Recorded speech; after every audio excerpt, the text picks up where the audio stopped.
Welcome to the Caribbean Parenting Digital Show. This talk show is presented each week by host Alina Lewis and features guests from our Caribbean islands right here on this channel. As we discuss family finances, proverbial principles, child guidance, and academics at home, guests join in weekly to have conversations that give helpful tips about how to be a better parent. Like, subscribe, follow, and share as you tune in each week for new episodes of the Caribbean Parenting Digital Show. Good evening and welcome to the Caribbean Parenting Digital Show. On this platform, we have conversations that give helpful tips about how to be a better parent each day. On this episode of Caribbean Parenting Digital Show, we're going to be welcoming our guest, Kevin Loney, as he shares with us about gardening at home. Now, building your home garden provides the opportunity to make a positive environmental impact. Compost pile allows you to recycle certain kitchen and yard waste products into nutrient-rich additives for your garden. And this reduces the waste you produce and provides natural fertilizer for your plants. And let's not forget the cost savings of growing your own herbs and vegetables. Our guest today is Kevin Loney, the owner of Divine Growth Agroscaping Services, and he's here to share with us about how we as a family unit, each parent, their child, the extended family, can come together and have a great home garden and the benefits associated with that.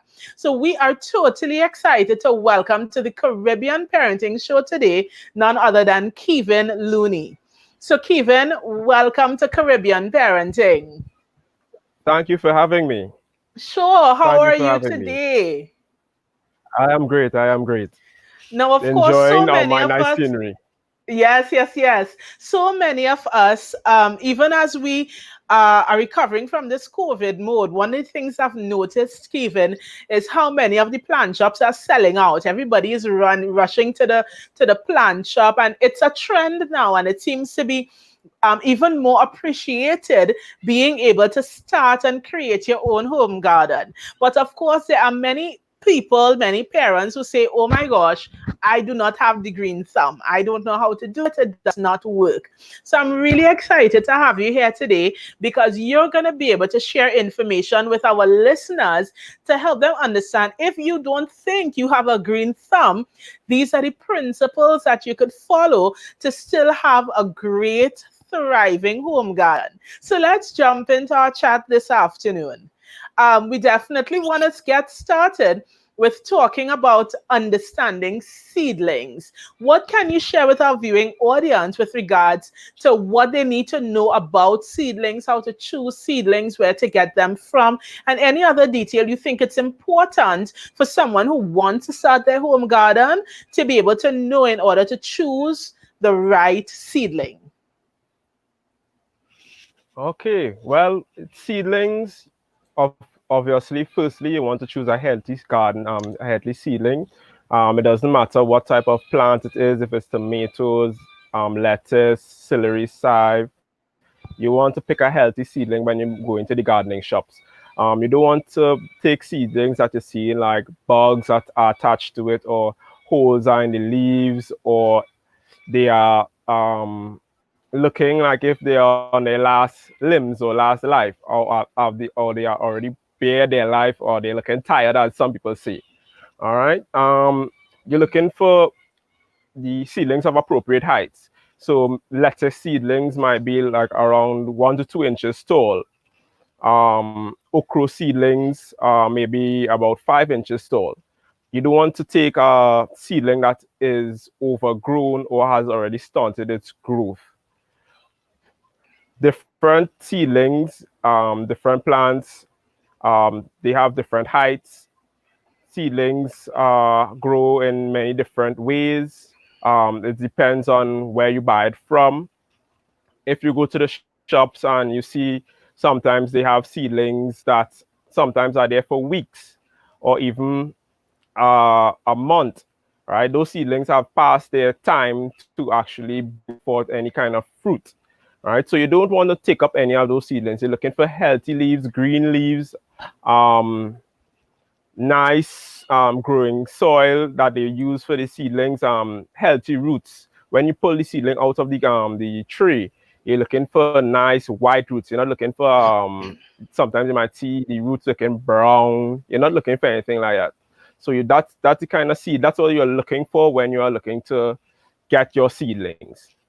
Yeah, so I think what the point is here that you're emphasizing is don't just go to the plant shop and say I want three uh pimento plants and let them hand you three thing in a bag and you No. go take it. That as individuals, when is it that what you're sharing with us is that when we go to the plant shop, we want to pay attention to what we're purchasing, making sure that it's healthy.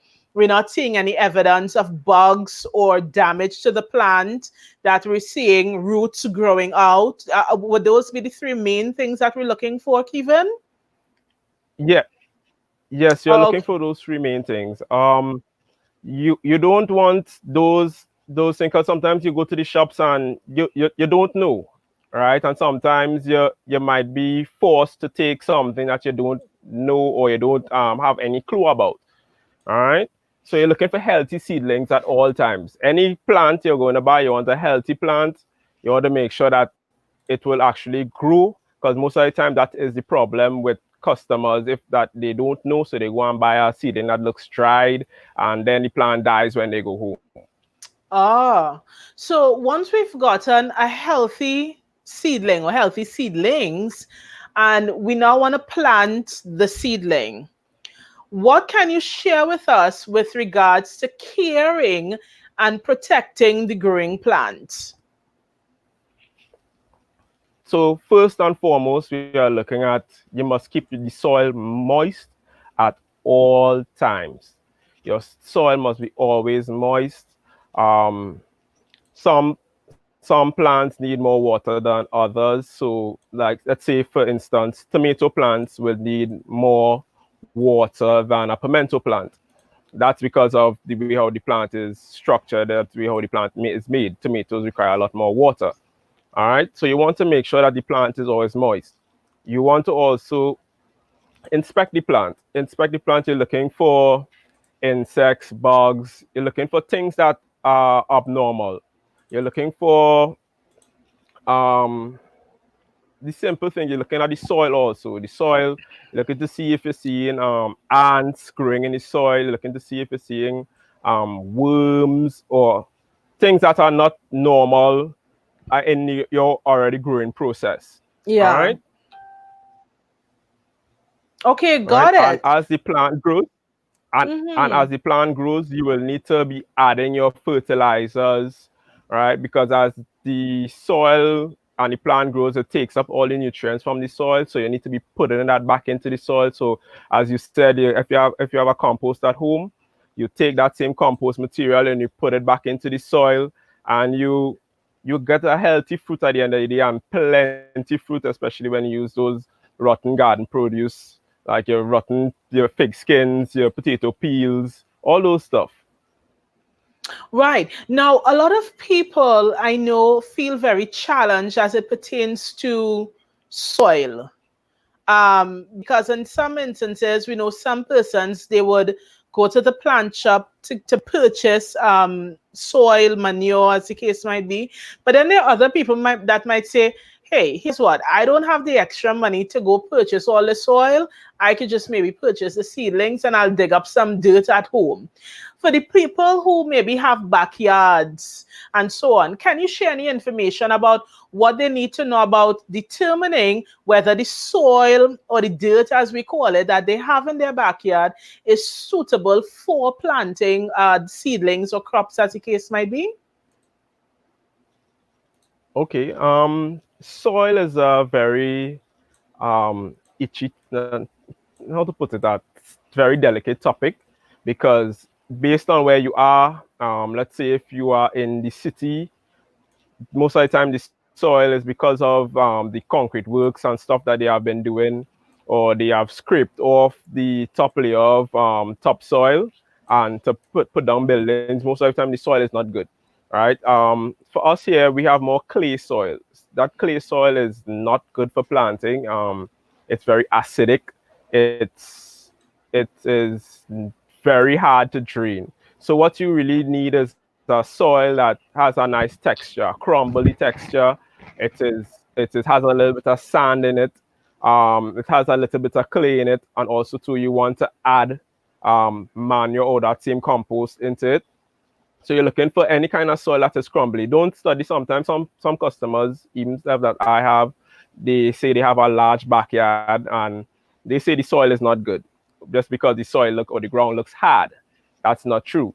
All right. So you sometimes may need to go out into the backyard and try dig up. You know, I'm saying you're gonna dig up the whole yard, but to dig up the yard, right? Dig up a little area, you wet it, you dig it up, and you see if you get that texture. You get a crumbly soil, a nice feel. It doesn't feel like clay plasticine. It doesn't feel like that. It doesn't fall apart like sand, but it feel a nice crumbly texture. And if you want to enhance it, you put rotted leaves and you put your compost and your manure in it. All right. Yes, definitely. So Yeah. it means to say that we really want to look for features where, as you say, the soil is crumbling, it's moist, it's healthy, and we want to look for combination Mm-hmm. soil. Is that what you're saying? So we don't want to drop Yes, you need that. our seedlings in clay or that kind of thing. No. And is it then, Kevin, that one of the things that persons can do is maybe purchase a small bag of the soil that they would sell from the garden shop and maybe mix it into the natural backyard to make sure it has the nutrients? Is that a good option as well?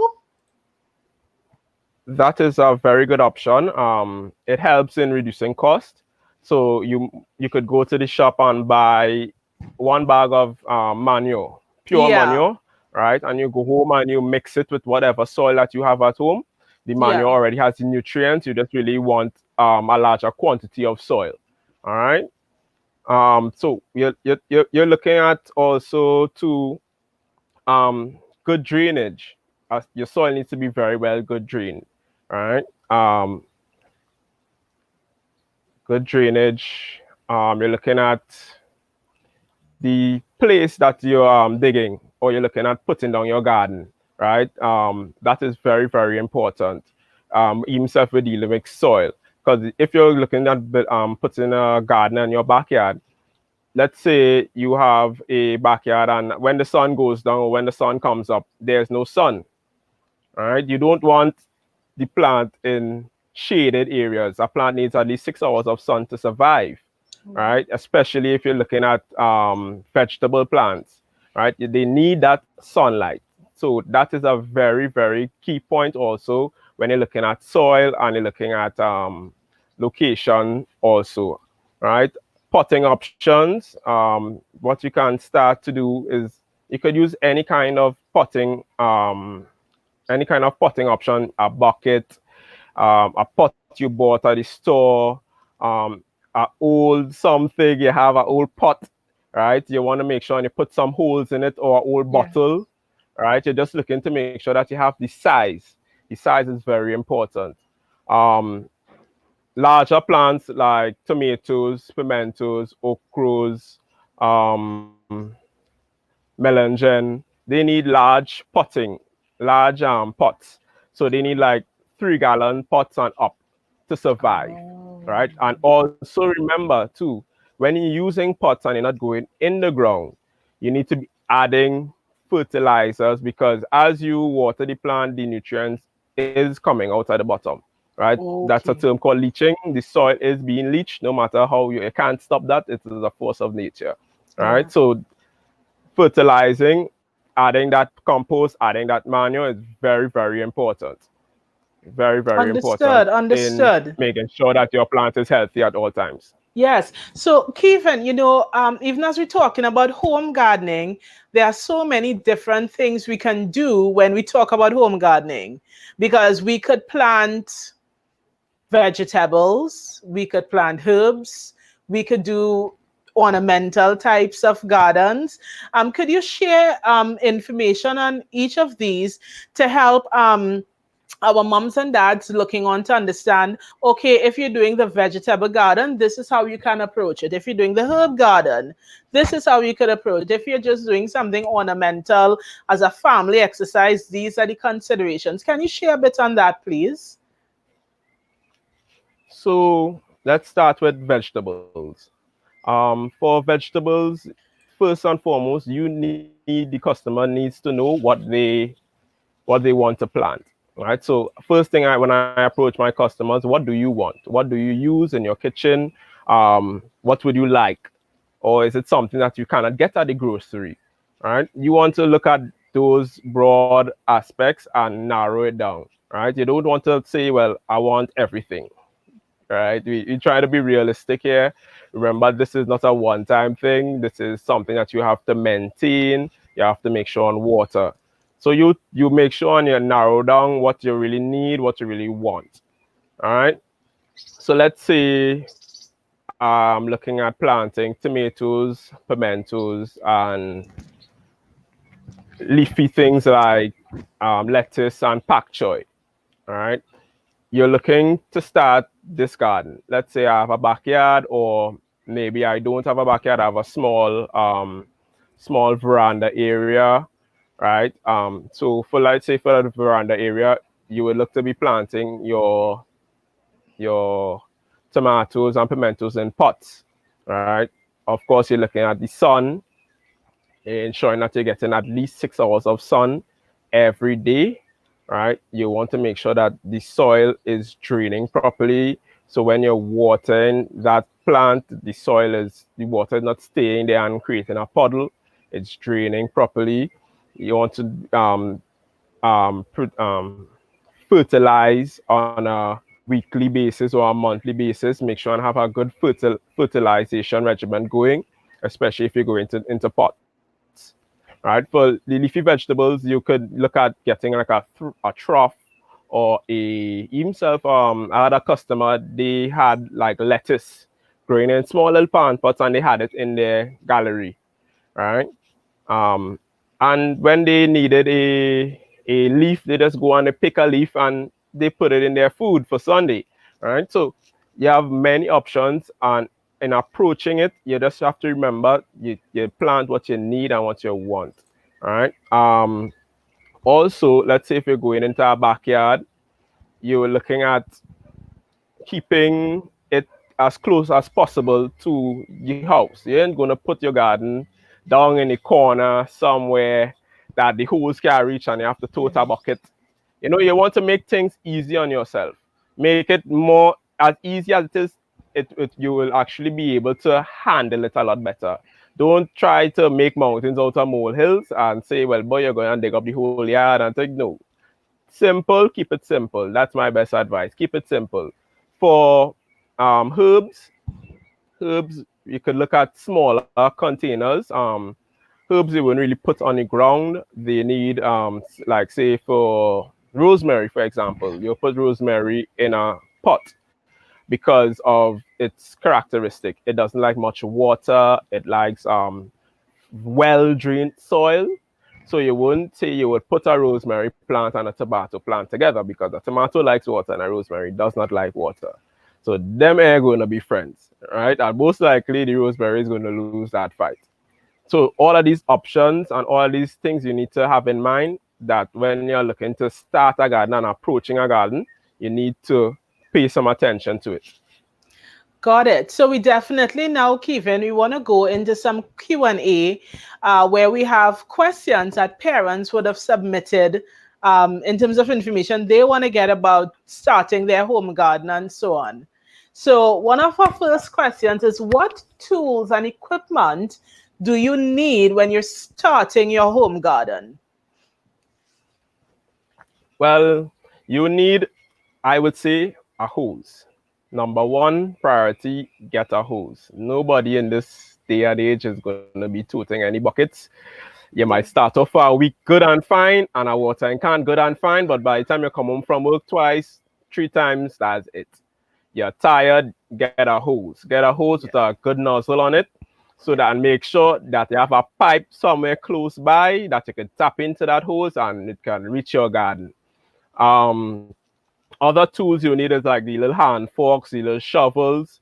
If you're looking at going into the ground, maybe you should invest in a larger fork, depending on what type of soil that you have at home. If you have like more clay soils, you're looking at a fork. If you have a little more loose topsoil, sandy kind of soil, you're looking at like a spade. So these things, it depends on what environment you are and what tools you're going to be using. But a hose, very very important. You also need those hand shovels and hand forks and stuff. For dealing with like pests and stuff, you need like a small spray can where you can mix up like your own home remedies, right, for combating pets organically. Could you just share a bit more about the home remedy for combating pests and so on? Okay, well, there are different things that you can use. Easy, 1 cup of oil to no, 1 cup of water to a teaspoon of oil, normal cooking oil, right? This is good for keeping off like things like aphids and those pests that like to stick onto the plant, right? So when you you put the oil and you shake it up in the spray can and you spray the plant and make sure that you get all under the leaves because they are the places where the insects tend to hide. So when you're looking to do these remedies or you're looking for insects, make sure and you look under the leaves or the plants. Don't afraid. All right, just be gentle with it. All right, and you spray the plant like say every 2 to 3 days. All right. Oh, If you're looking at doing if you have like other things like a fungal problem, garlic is a natural fungicide. Right, you grind up the garlic in a blender. So like you put a head of garlic to like a gallon of water, you grind it up, you let it sit overnight, and then you strain it the next day. Right? And you spray that on the plant as is. wow. All That's right. some really good, some really good home stuff you just shared there, Kevin. Awesome. So another question says, what steps would you take to get rid of a garden infestation problem? Is it fair to say oil and water and the garlic remedy that you just Well, shared would be good for the that? the first thing in combating infestations is not to have them at all. So the plant Right. the plant actually, a healthy plant does not attract insects. A weak plant, Okay. so let's say you're not watering your plants on time and they're getting droopy, insects are going to come. Right? You need to keep Ah, the surroundings of the plant always clean. Don't yes. let like leaves and stuff fall off and you leave them there. No, put them in your compost pile. Right? Okay. You don't want to be encouraging any kind of bacteria and stuff to come and with these dead leaves or this dead grass or this bush or whatever you have around. You want to keep that area clean at all times so that the plant is always healthy, right? Keep the soil moist. All right. So once that is there, you won't have any problem. After that, you're looking at using those remedies. Your 2 tablespoons of oil to your gallon of water, your garlic. All right. You could use the same 2 tablespoons of dishwashing soap. You're looking for dishwashing soap that has no chlorine. The Dawn works very well because it doesn't have any chlorine or those harsh chemicals in it. It's kind on the environment. 2 tablespoons of Dawn to a gallon of water. You shake it up and you spray the plants. You're spraying on afternoons. Do not spray it during the day. None of these remedies are supposed to be spraying early morning or during the day when the sun is hot. You're looking for cool afternoon weather like 4 o'clock, 5 o'clock. You'll spray the plant, make sure and get all under the Yes. leaves, try and cover the plant properly. Right. Okay, great. So our next question says, are there any health and safety tips for gardening? Yes, there are. There are. One, use gloves. All Okay. right, use gloves. You don't know. Sometimes you may be digging in let's say you're digging in a plant pot that had some grass in it. Remember, you're not there to watch that 24/24. You don't know what has crawled inside there. You don't know what the neighbor have next door, and it comes by you. Most of the time that happens when homeowners are starting a garden. The neighbor yard might be in a mess, and you go on and put your nice plant in the pot and you growing real nice, but all them insects next door hungry, so they come in next door, they Wow. come in by you, right? Yes. You don't know what the neighbor have next door, so wear your gloves, you put on your shoes. You don't really want to be going through your garden bare feet or in slippers. You could skate, you could fall. Remember, it's mud. If it rains, just fall. Be careful. Some of these tools are sharp, so you might need like a little pruning shears for that when you're picking your stuff, or you need to prune off any hard stems or dry rotted stems. Those things are sharp. You need to be very careful. Watch your kids around these tools also. Right, some of these tools are dangerous. Right, watch when you're putting down your tools. You're not gonna just lay the fork on the ground. You might backstep and it hits you like Tom and Jerry in the cartoons. You put a hole on the ground. No, it's true. It's true. Right, you put a rake on the ground and you step on it and it hits you. You're looking out Yes. for these things. Keep your tools, store your tools in safe areas where your kids can't get it. Lock it up in a cupboard. Himself these if you're looking at using like fertilizers and stuff, you make sure and you put those things safe, lock it up, put it in a cupboard where nobody else can get it, label them properly. That's very, very important, especially if you're doing your home remedies. You don't want to mix garlic and water and you're going to spray garlic and water and you end up spraying something else. Right. Right? So make sure and have these things labeled properly. Got it. Got it. Great. So we have another question. It says, I want to start a kitchen garden, but my backyard is full of little stones and wild roots. How do I start a garden from there? Okay. Stones and roots, wild roots. So for there to be roots, that means you have trees in your garden or something that grows and have roots all over the place. In that instance, you will need to grow above ground. So you're looking at container planting. You're looking at planters. You're looking at pots. You wouldn't want to use the ground anymore, especially for the roots. The stones aren't really much of a problem. You can dig up an area and take out the dirt and replace new dirt. But with regards to the roots tend to, let's say, if you have a coconut tree in your yard, coconut has fibrous roots and they find their way anywhere there's nutrients. Anywhere you could put a pot on the ground next to a coconut tree and the roots will end up inside the pot. That's tell you how Wow. devious they are. Don't underestimate them, right? So what you need to do is look at container planting. You're looking at planting in like a half a barrel. So what we do, we have our line of planters where we have like the barrel planters. We have our steel planters that you just rest on the ground. They're about 2 feet high off the ground. You don't have to do any kind of excessive bending. You're looking at those options because it doesn't make sense in tapping into that soil once you have roots and those. It doesn't make sense. It's just going to waste time and waste your energy because you have to dig up Right. roots and no, it doesn't make any sense. So the focus is container planting and be mindful to do your planting above ground using planters or containers because the roots in the ground is going to suffocate whatever you try to put in there. Got it. Got it. Yes, they Great, are. great, They are. great tips.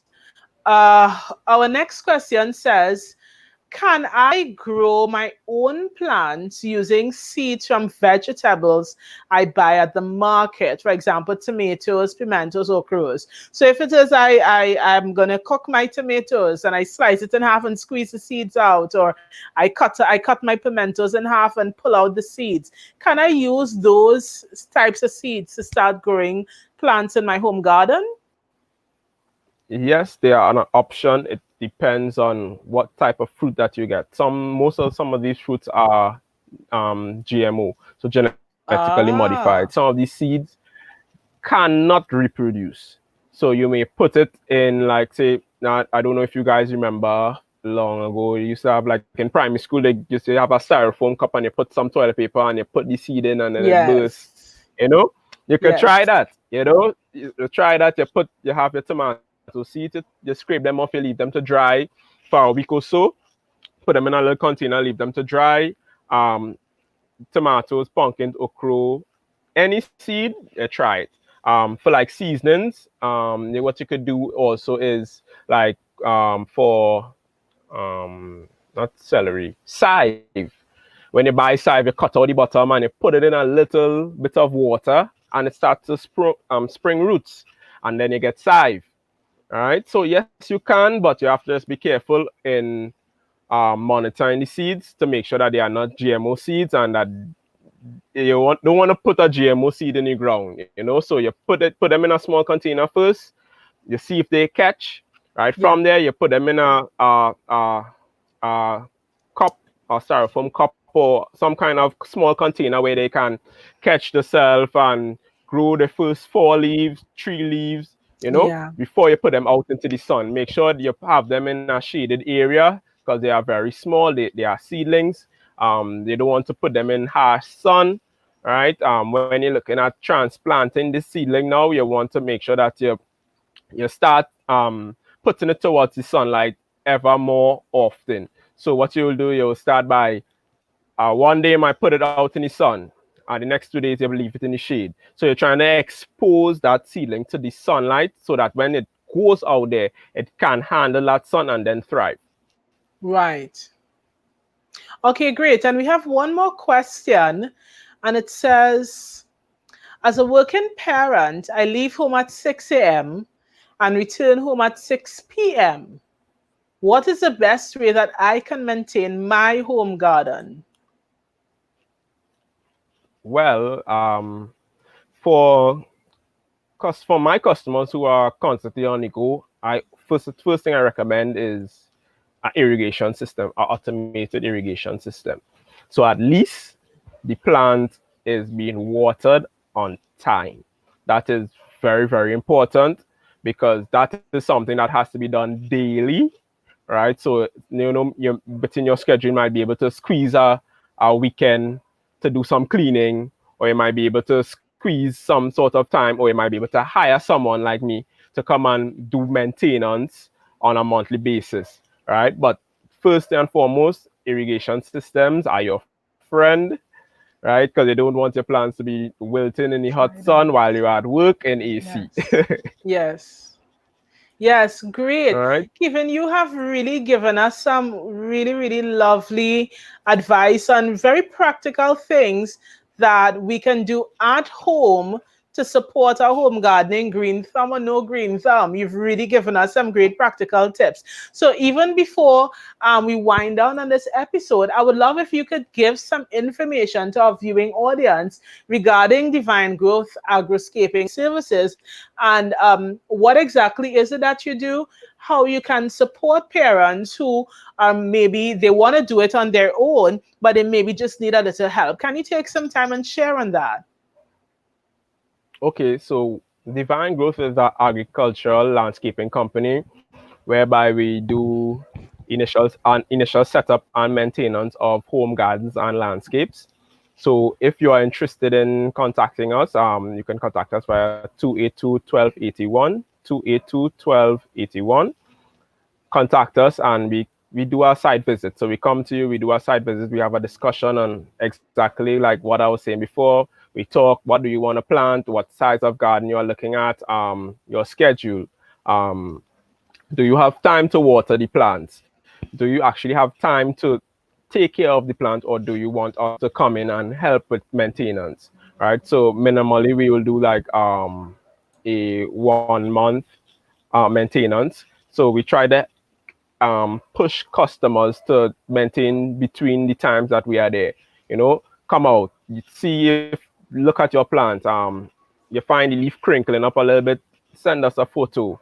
We may be able to work out and see if there's any problems, anything that you see abnormal to what you have never seen before. Send us a photo. We try to use technology to the best of our abilities in helping our customers in combating, especially pests and combating hot sun and diseases. Um, after we do the consultation, we work up an estimate, right, based on your budget. and from there we execute the job. Okay. Okay, great. And Kevin, how can persons get in touch with you? Could you remind of maybe your number that they can call? Okay, you can call us via 282-1281 or visit us on Facebook at DGA Services. That number is also available on WhatsApp, or you can email us at divinegrowth@outlook.com.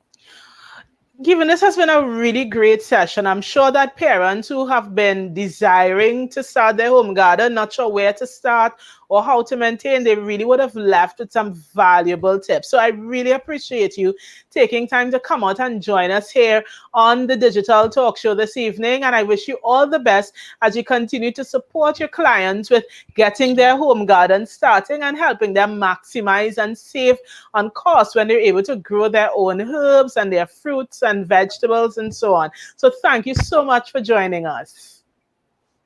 Thank you for having me. And Yes.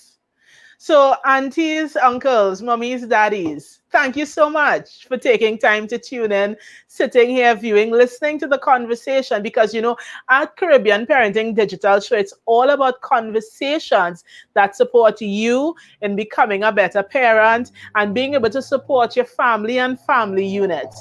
Those of you who join us each week, you know that we stream bi-weekly. And we look forward to having you join us every Wednesday and Sunday as we have conversations about topics that impact and support effective parenting. To our loyal, growing audience, thank you for subscribing. Thank you for liking. For everybody that is here in the room and you're new to us, welcome. Have you clicked like? Have you clicked subscribe? Have you hit that notification bell? Be sure to like, subscribe, and share with others as we all bask in all this great information. And of course, until next time, I am your host, Selena Lewis, and we thank you so much for joining us for yet another episode of the Caribbean Parenting Digital Show.